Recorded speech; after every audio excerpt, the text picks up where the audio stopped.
শুধু দর্শক, রাজধানী ঢাকার বিভিন্ন স্পটে আমরা ঘুরে ঘুরে আজ সকাল থেকে যেটা দেখতে পাচ্ছি, রাজধানী ঢাকায় মানুষ স্বাভাবিকভাবে চলাফেরা করছে এবং এই স্বাভাবিক চলাফেরায় কোনো বাধা বিঘ্ন নাই।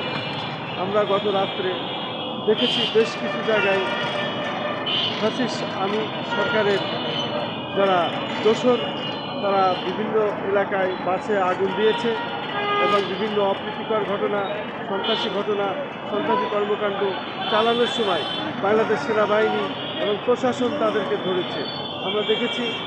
এবং আজকে 13 তারিখ আজকে ছিল লকডাউন। এই আমি দোসর শেখ হাসিনার ঘোষণায় দিল্লি থেকে তার যে প্রেসক্রিপশন দেওয়া ছিল সেই অনুযায়ী আজকে রাজধানী ঢাকা লকডাউন থাকার কথা ছিল, কিন্তু আমরা দেখতে পাচ্ছি রাজধানী ঢাকা অত্যন্ত পরিচ্ছন্ন। মানুষের ভিতরে কোনো বাধাবিঘ্ন নাই, কোনো ভয়ভীতি নাই, তারা নিশ্চিন্তে ঘুরছে এবং এখানে ফ্যাসিস্টদের কোনো অবস্থান নাই, এদেশে আমি দোসরদের কোনো অবস্থান নাই, আওয়ামী লীগের কোনো অবস্থান নাই। আমি রাজধানী ঢাকার এখন পুরানা পল্টন মোড় এলাকা, অত্যন্ত জনগুরুত্বপূর্ণ যে এলাকাটি, সেই এলাকাটি আমি এখন ধারণ করছি। আমি আছি সেখানেই, বিশেষ করে বাংলাদেশ সচিবালয় এবং জাতীয় মসজিদ বায়তুল মুকাররম এবং গুলিস্তান, সেই সাথে এই এলাকার বিভিন্ন দিকে রাস্তা চলে গেছে। রাজধানী ঢাকার বিভিন্ন এলাকার গাড়ি যাচ্ছে, স্বাভাবিকভাবে চলাফেরা করছে, কোনো রকম কোনো সমস্যা নাই, কোনো অসুবিধা নাই। আমরা দেখতে পাচ্ছি মানুষ স্বাভাবিকভাবে চলাফেরা করছে এবং চলছে। সেই সাথে আজকে 13 তারিখ আন্তর্জাতিক ট্রাইব্যুনালে শেখ হাসিনার রায় ঘোষণা হওয়ার কথা আছে। এই বিষয়েও মানুষ বেশ অধীর আগ্রহে আছে। আসলে রায় ঘোষণা কখন হবে সেটাই বিষয়, তারপরেও কী রায় হয়। মানুষ চাচ্ছে ফাঁসি, যেহেতু এই আন্দোলন সংগ্রামে পেশাগত দায়িত্ব পালন করার সময় আমি নিজেও আহত হয়েছিলাম।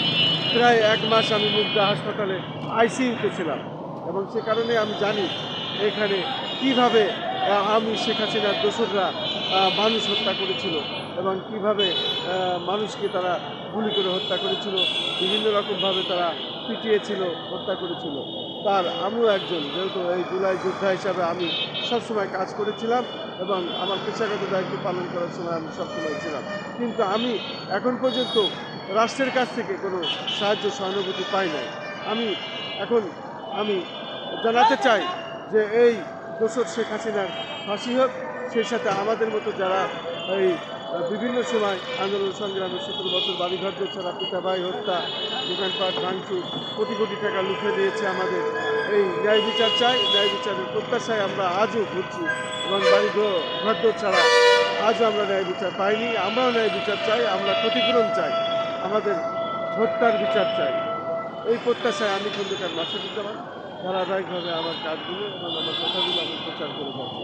রাষ্ট্রের কাছে আমাদের দাবি, এদেশের প্রত্যেকটি মানুষ যারা অবহেলিত তাদেরকে দেখা হোক, তাদের ন্যায় বিচার করা হোক এবং ন্যায় বিচারের আওতায় আনা হোক।